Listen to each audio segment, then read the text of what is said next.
Hello and welcome to Extra Time, the sports chat show on Big Centre TV with me, Gary James, Lisa Smith and Paul Burrell. Now, we were all at Wembley on Sunday to see Walsall take on Bristol City in the Johnston's Paint Trophy final. But as you'll probably know by now, unfortunately, Walsall lost 2-0. And we had a chat to club secretary Dan Mole and Dean Smith's wife Nicola and son Jamie before the game. Let's take a look. So here we are then, extra time at Wembley. Walsall have made it 127 years in the waiting, and with me is club secretary Dan Mole. Dan, this must be probably the best day of your life so far.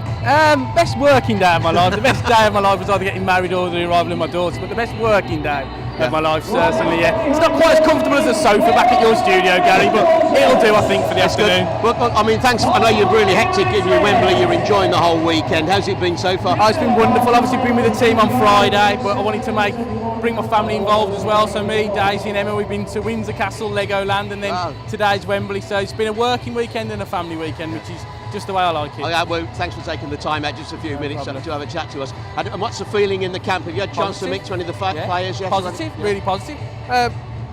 Bristol City are a very, very good team, but let's get it right. They're in our division, and on our day we'll beat anybody. It's a lovely pitch, it's a bowling green surface. It'll be perfect for the way that we play, and we go into the game with no fear. Yes, we're underdogs, but at the end of the day, it's two League One teams going together, winner takes all. And after the run that we've had, after beating Rochdale, Sheffield United, Tranmere and Preston, sometimes you feel like your name's on the trophy, and I think our name's on the trophy. Yeah, I think you're right, and there's a great atmosphere buzzing. We've just been outside and spoken to some of the fans, and they're really happy. They're buzzing, they're jumping up around. They've got the face made up, they've got wigs on. It really is great. And I've just seen Roy Wally going into the restaurant there. I mean, he must be a proud man. Yeah, he is. I mean, Roy's obviously my mentor. He's the man that I took over from as secretary, and he's a real Walsall man. And it's for people like Roy and the chairman Jeff Bonza that this day's for. We've all got a story, we've all got a reason why we love the football club how we do, and Roy and Jeff and myself, Steph, are no different. That's great. I'll let you get back to your lunch. I haven't started it yet. Neither have I. But listen, have a great day. Let's hope the cup comes back to Walsall and the Midlands. Top man. But for now, Dan, enjoy the rest of the day, mate. Thanks for taking the time out. Thanks for your support as well, appreciate Pleasure. it. Thanks, mate. See you later. Right, I'm here at Wembley with Nicola Smith, Dean Smith, the Walsall manager's wife, and son Jamie. Congratulations, guys. It must be an amazing day for the family. Yeah, absolutely. It's just amazing to be here. It's surreal, to be honest. I don't think it's hit us until we see the lads go out on the pitch. I think that's when it's going to come home to us, what they've achieved. So, amazing. You, Jamie, have you been to Wembley before as a fan or anything? I've been a couple of times, but I think watching my dad walk them out will be something different. Quite an emotional day. Yeah, and it'll be a nervous day, but also hopefully a win at the end of it. So I guess you've been living and breathing this for the last few weeks. Oh, definitely. But as Dean says, there was lots of important games before this occasion, so he's been concentrating on that. And after Tuesday, that was when the Wembley fever had hit home, really, and we could, look forward to that. So, and we're here. I can't believe it. It's amazing. Tell us a bit about the build-up, because obviously you've all had to go out and buy new outfits, tickets. You've been helping with ticket sales. Just making sure all the family and friends are sorted out, because I wanted to make sure it's not just us, it's the parents, it's all the family, it's people that have supported us. And of course people that we've known over the years from London, Sheffield are here today. Family from Ireland have come over. There's so many people involved today, and it's really for everybody. So, and the build-up of clothes, that didn't really matter as long as he looked nice and smart, and we've got nice warm coats and scarves. But I can't really say anymore. It's just, it's been a massive build-up for us personally, but can't wait to see Dean, because we've not seen him since Friday. I wondered about that, because you travelled down this morning with the family on the coach.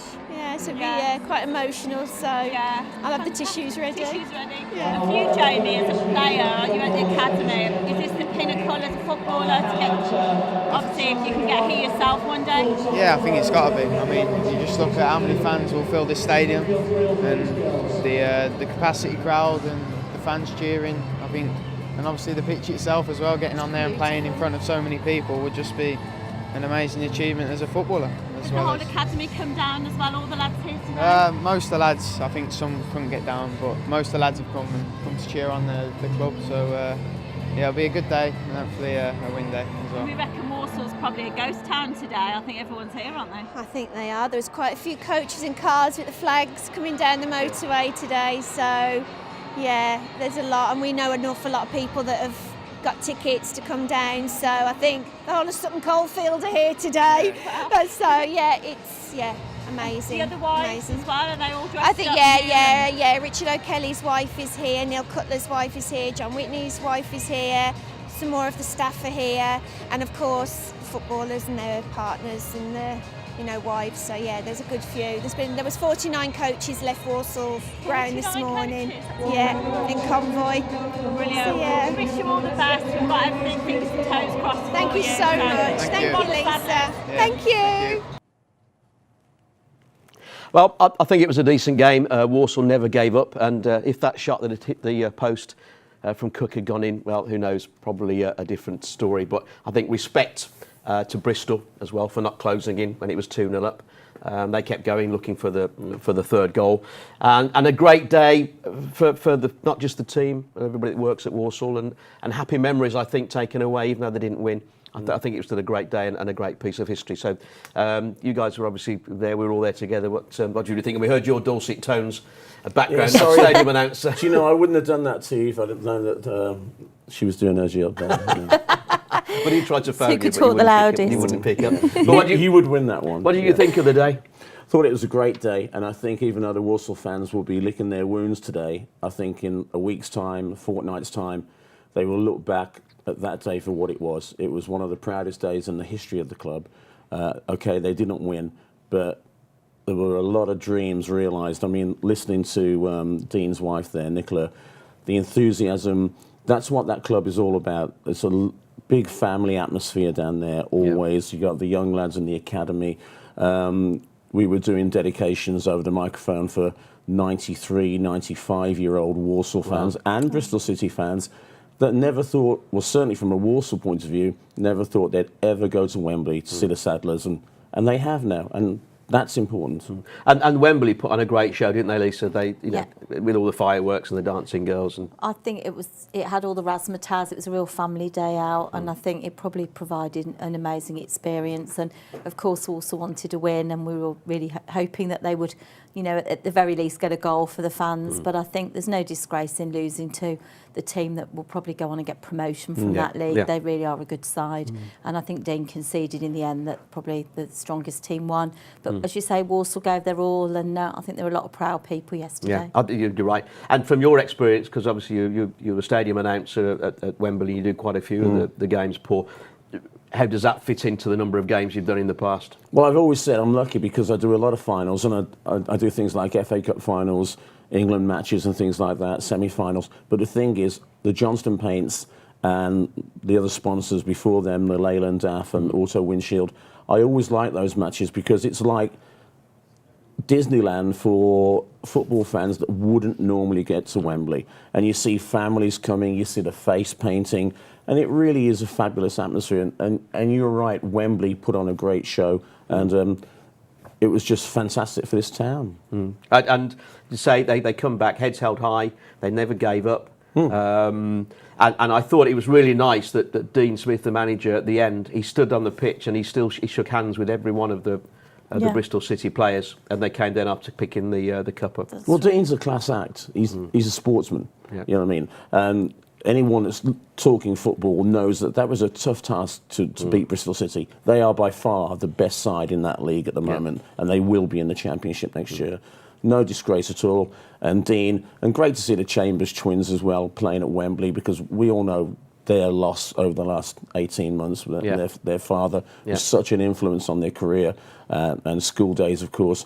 And there were a lot of great stories there, and it was just nice for us to be a small part of it. And we were well looked after media-wise, weren't we? That was sausage and mash was brilliant. Nice dinner, good facilities. The staff, everybody were really helpful. It was good. And fair play to Dean, because I went and grabbed him afterwards and asked him to come and do a little piece with our news team. And nothing was too Lois much has done some lovely stuff, and that's on the news. You can catch on the news bulletin later on this evening as well. So Walsall now looking at possibly the playoffs. Yeah, well, it's all about response, isn't it, Gary? I mean, it could be the playoffs, or a push for the playoffs, or it could be a little bit of looking over the shoulder business. I personally feel that Walsall will still be in the same league next year, and if anything else, would be a tremendous bonus. It is a bit of a tall order, I think, now that they'll still go for it. I think they've got 5 games left.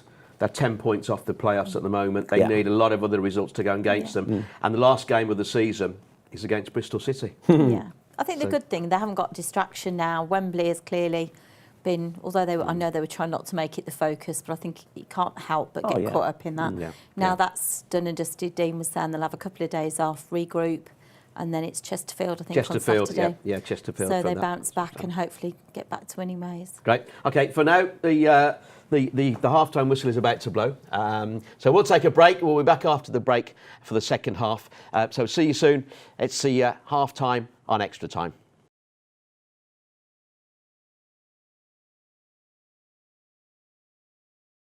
So welcome back. You're watching Extra Time with Paul Burrell, Lisa Smith and me, Gary James. Now, before the break, obviously, we've spoken about Walsall now and what's happened there and their possible chance of getting into the playoffs. But realistically, as you said, Paul, you're probably still going to be in the same division next season. So looking at our other clubs over the weekend, wasn't great, was it? No, I think it was defeats all round, was it? Apart from Wolves, they were saving grace, really. I think Everyone Wolves did else. okay against Derby, didn't they? They did very well against Derby. Because I heard Derby actually played well, and I think it was a tough game, but Wolves just seem to have found that rich vein of form again lately, which is important. And Wolves, I think they're going for it now. They're having a good run. Well, they've got to go for it, Gary, haven't they? I mean, there's some real quality at the top of that league.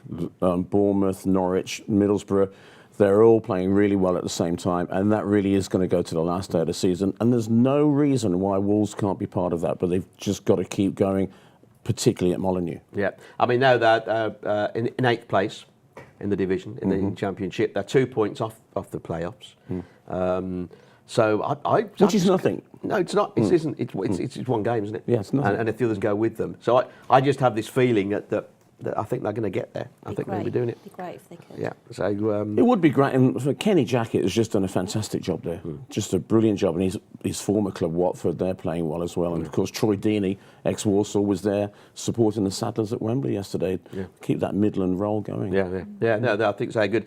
And we're going to have to talk about it, Lisa.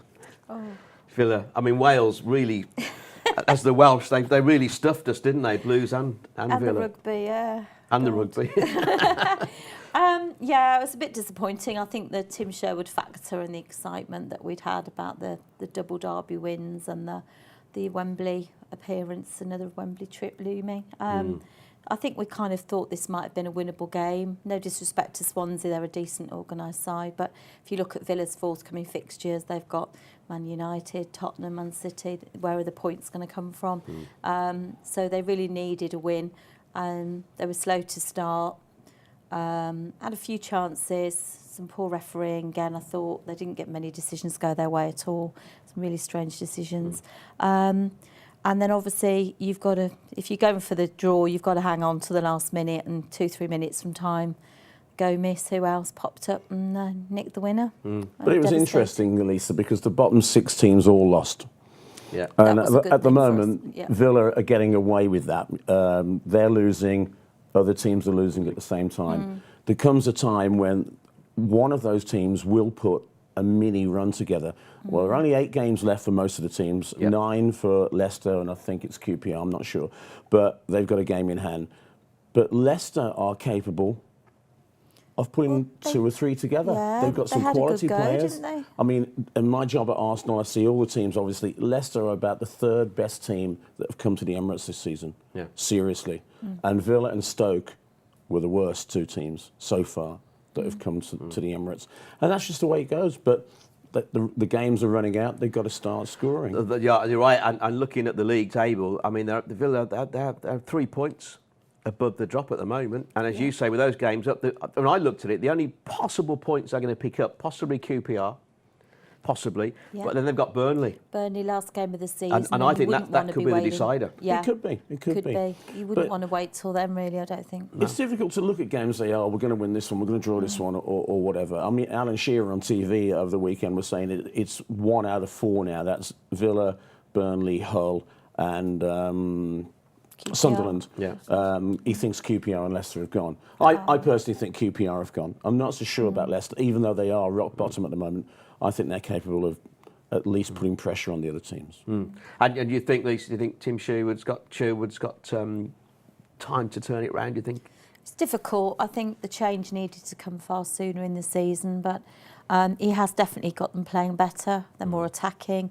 There were some good chances at the game on the weekend, so let's hope. And we're the type of team, we'll beat Arsenal or Liverpool on our day, and we can't beat, Burnley, Hull and QPR, so you never know. Well, you say it should have come sooner, Lisa. I mean, there was still a third of the season to go. A lot of people forget that. There's 38 games in the season. There was still 13 games to go. I think Sherwood has got that feel-good factor, like Lisa says, and I think they will just about survive. Well, at least he's on the touchline, he shows passion. Yeah. And he jumps up and down and he runs up and down that line. Yeah, but do you think that's... I mean, people go on about Louis van Gaal, he hardly ever jumps about. I don't like that jumping around stuff. I don't know about you. I know fans like it, but I don't like that Martin O'Neill stuff running down a touchline, and even the Sherwood stuff so far. It's a bit... Whether it is or it isn't, I still think the fans like that, because they've gone from seeing a guy that hardly did anything to, hang on a minute, this guy's really behind us, and you can see him sort of talking to the fans and going, and he's very infectious. When I got to the game on Saturday, we saw this figure in the crowd, sort of meeting all the fans and getting autographs, giving autographs out, and then my daughter went, he can it's play Tim. the PR, Yeah, and that's nice to see. We very rarely saw or heard from the other managers, so no disrespect to him, but Tim does it for me, so let's just hope it's not too little too late. And moving on to the other team that, of course, we said were beaten in Wales, Blues. Well, Blues were poor on Saturday. I've got some really good spies down there, and it was disappointing. Gary Rowett lost it and got himself sent off into the stands, which is unlike Gary. But they were second best in every department, and it would seem to me that Blues' season is just stumbling to an end at the moment. I think they're safe. I think they're just about safe now, which is thankfully, he had a good start, didn't he? Really, But for some reason, I can't put my finger on it, why they've suddenly gone backwards a little bit. One or two of the players don't seem to be performing as they were, like Damari Gray. Seems to have gone off the boil. Whether his head's filled with, well, I'm probably going to move somewhere else in the summer. So you don't know. It's 18, isn't he? 18, well, 19. He's a real talent, Damari, but he's been hyped up. I mean, Bournemouth, it was well documented. They offered £5 million for him. They'll probably get more than that, but that's a heck of a lot of money these days for an 18-year-old unproven. Okay, scored a hat-trick against Reading, but I've seen Theo Walcott and Alan Oxlade-Chamberlain on a regular basis, and Nathan Redmond, in my book, is better than those two and Gray. And he was virtually given away to Norwich. Oh, yeah, he was. That was a big. They took advantage of Blues. They had to do it. They took advantage. And onto the baggies. Man City. But here we go back to referees again. The ref he sent the wrong man off. Dawson made the foul. Yeah. And he sent Gareth McCauley off. Yeah. I don't know what's happened this season. The refereeing decisions. There've been so many. We don't usually. There's always the occasional one, but there's been so many, and it's quite concerning because there really are games won and lost on these decisions. And that's true. Okay, in West Brom's case, they would have lost a man anyway. Yeah. But it might have been a different man. It might have had a different impact. Yeah. And But in defence of the referees, and I don't often say those words in that order, you get a situation where they are so scrutinised by cameras everywhere they go.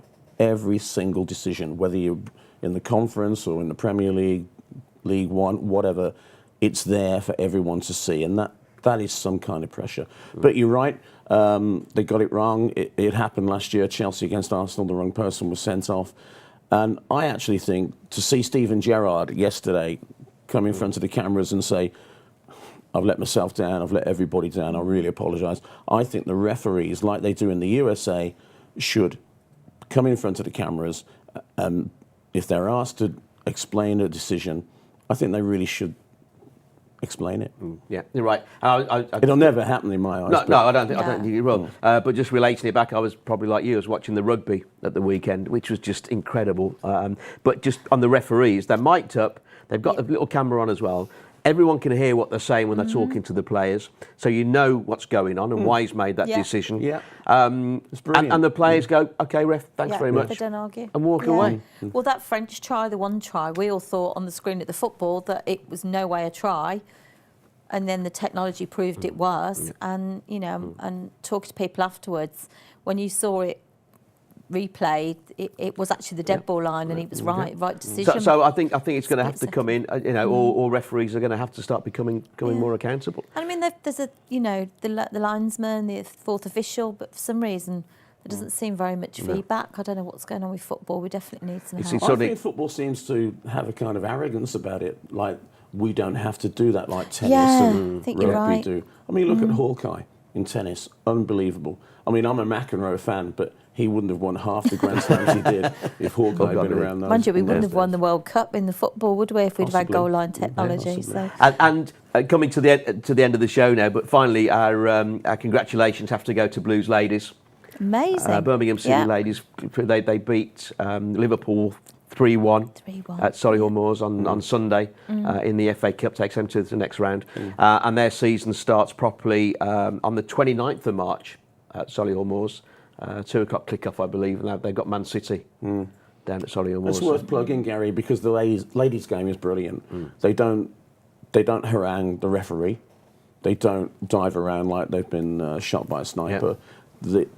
It's great to watch, and the skill factor, it's really there. Did you see that Steph Loach goal, the Irish goal? Yeah, absolutely, brilliant. Amazing. Well, unfortunately, the final whistle is about to blow. It comes too soon, doesn't it? So thanks to Lisa Smith, thanks to Paul Burrell. And if you'd like to get in touch with the show, maybe we're not talking about your sport, or you've got a suggestion for a guest you'd like to see, then please email extratime@bigcentre.tv. That's full time. Bye-bye.